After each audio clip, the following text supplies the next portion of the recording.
แมวเหมียวน้อยไข่อ่อนไข่อ้อนหลวงปู่ไข่อ่อนไข่อ้อนไข่อ้อนชวนฝันนี่ชวนฝันใหญ่ชวนฝันใหญ่ขาไม่ค่อยแข็งแรงขาหลังหลวงปู่มาทำงานตรงนี้ลูก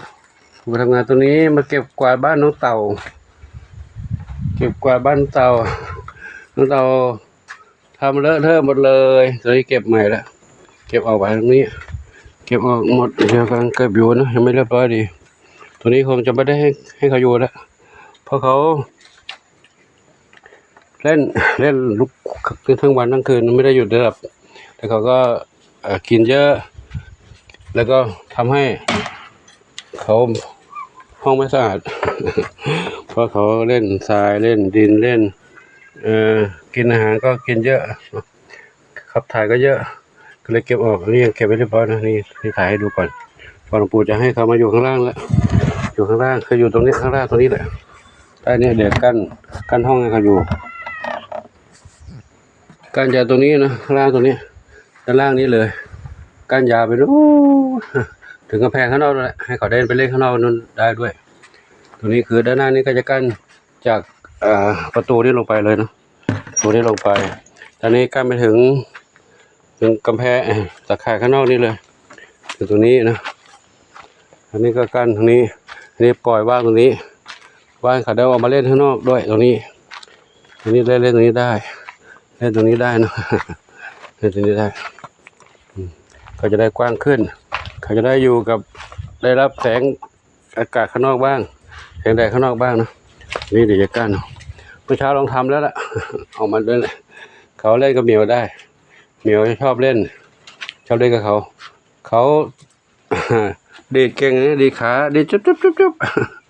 แข็งแรงด้วยหลวงปู่จับเขายังดีหลวงปู่เจ็บเลยตอนนี้เขาอยู่ข้างล่างนี่อยู่ใต้ตรงนี้ใต้แคร่ตรงที่หลวงปู่นอนนี่นะใต้ร้านตรงที่หลวงปู่นอนนี่เขานอนเล่นนั่นนะเขาชอบก็ดินดูแล้วเขาชอบดินนั่งเล่นตรงนั้นนั่งเล่นนอนเล่นตรงนั้นนอนแล้วเขานอนราบๆแบบนั้นเลยเอาพุงแนบกับดินเย็นสบายเลยนะกระต่ายน้อย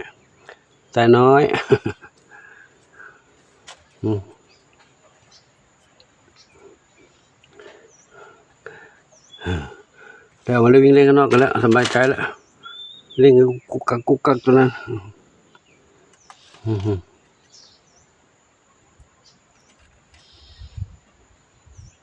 เมื่อเช้าเราเอาตะข่ายเชือกขึงไว้ล้อมนั่นอย่านะหลวงปู่ไม่อยากได้หลานนะลูกหลวงปู่ไม่อยากได้หลานเอามาอยู่ข้างนอกสงสัยจะได้หลานแล้วเนี่ยอุ้ยอยู่ด้วยกันสงสัยจะได้หลานแล้วเดี๋ยวหลวงปู่ คิดตัดสินใจอยู่นะอาจจะไปทำหมันตัวผู้ก่อนทำหมันตัวผู้ตัวเมียไม่ทำตัวเมียทำแล้วผ่าท้องเขากลัวเขาเจ็บตัวผู้ทำจะสะดวกกว่านะ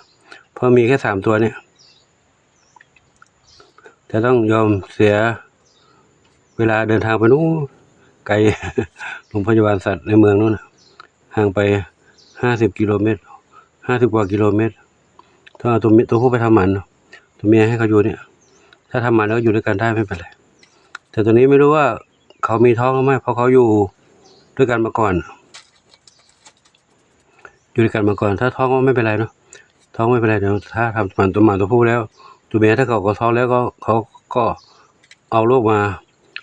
ก็เลี้ยงกันไป เพราะว่าเราไม่รู้ว่าตอนที่เขาอยู่ด้วยกันนั้นเราไม่รู้ว่าเขาท้องหรือไม่เพราะเพิ่งมาอยู่หลวงปู่ได้ไม่ถึงสัปดาห์นี้เนาะไม่ถึงสัปดาห์แต่เขาเห็นอยู่ในห้องเล็กๆแล้วสงสารก็เลยปล่อยมาเนี่ยแต่เหมียวเขาเล่นด้วยกันได้ดีนะแต่ทีนี้มีปัญหาตรงหนึ่งคือว่าถ้าปล่อยอยู่ข้างนอกก็ไม่ได้เนื่องจากว่ากระต่ายกินอาหารกลัวว่าจะไปแย่งกินอาหารแมวที่หลวงปู่ให้เหมียวไว้นะถ้าไปกินอาหารเหมียวไม่ได้เพราะกระต่ายเขาเป็นสัตว์กินพืชสัตว์กินพืชไม่ได้ใส่กินเนื้อนะส่วนเหมียวเป็นสัตว์กินเนื้อเขาจะกินอาหารที่เป็นผสมเนื้อสัตว์กระต่ายต้องกินอาหารที่เป็นผสมเนื้อผักแต่ตอนนี้ก็มีญาติธรรมส่งไม่ใช่ส่งเอาอาหารมาให้น้องเหมียวแล้วเมื่อเช้านี้เนาะ เอาอาหารเอาให้น้องเหมียวน้องกระต่ายน้องเต่าน้องหมาด้วยให้ครบทุกชนิดที่หลวงปู่ดูแลอยู่เลยนะก็กินอาหารเม็ดหลวงปู่ลองให้เขากินแล้วแต่เขาชอบกินผักสดๆที่อยู่แถวนี้กว่าเนาะแต่นะดูในข้อมูลแล้วเขาบอกว่าต้องให้อาหารที่ผลิตมาเพื่อน้องกระต่ายโดยเฉพาะเพราะว่าเขามีสารอาหารในนั้นครบถ้ากินพืชเป็นผักได้สารอาหารบางอย่างไม่ครบทุกส่วนเพราะว่าใบพืชแต่ละพืชก็มีสารอาหารไม่เท่ากันดังนั้นก็จำเป็นต้องให้อาหารเม็ดเสริมด้วยไม่ใช่เสริมอาหารไม่เป็นหลักอาหารพืชผักที่หาตามป่าตามนี้เป็นอาหารเสริมนะแต่พืชบางอย่างก็ห้ามกินพืชบางอย่างก็ห้ามกินอย่างเช่นใบมันสำปะหลังใบอะไรใบพืชที่เขาเป็นพืชผงชูรสแล้วนะห้ามกระต่ายกินนะเพราะตัวนั้นเป็นสารมีสารไซยาไนด์อยู่ในนั้นด้วยคาร์โบเดี๋ยวขอให้ทุกท่านได้รับชมตรงนี้ก่อนเนาะเดี๋ยวจะได้ทำตรงนี้ต่อไปคนนี้จะล้อมตรงนี้แหละให้เขาได้อยู่แต่ก็คงจะให้อยู่รวมกันไปก่อนเนาะเพราะหลวงปู่ไม่รู้ว่าเขามีท้องหรือไม่นะถ้าเดี๋ยวยังไงถ้าอยู่ดีมีสุขแล้วก็ไปทำหมันตัวผู้เนาะตัวผู้ทำหมันตัวผู้ก็เดี๋ยวค่อยเข้าไปทำในเมืองนะก็ต้องทำเพราะเราอยู่กับเราแล้วถ้าไม่ทำเดี๋ยวก็จะมีลูกหลานเยอะขึ้นมาอีกการสำหรับคลิปนี้หลวงปู่ขอนำให้ทุกท่านรับชมกันไว้ตรงนี้ก่อนเนาะก็ไม่เห็นน้องแมวแล้วแมวหลับหมดแล้วคงไม่เดินไปดูนะว่าเขาหลับตรงนู้นกันกลางวันเขาแมวจะหลับคนละที่อากาศร้อนน้องนี่ก็หลับอยู่ตรงนี้หลับตรงนี้ก็หลับตรงนี้หลับตรงนี้เลย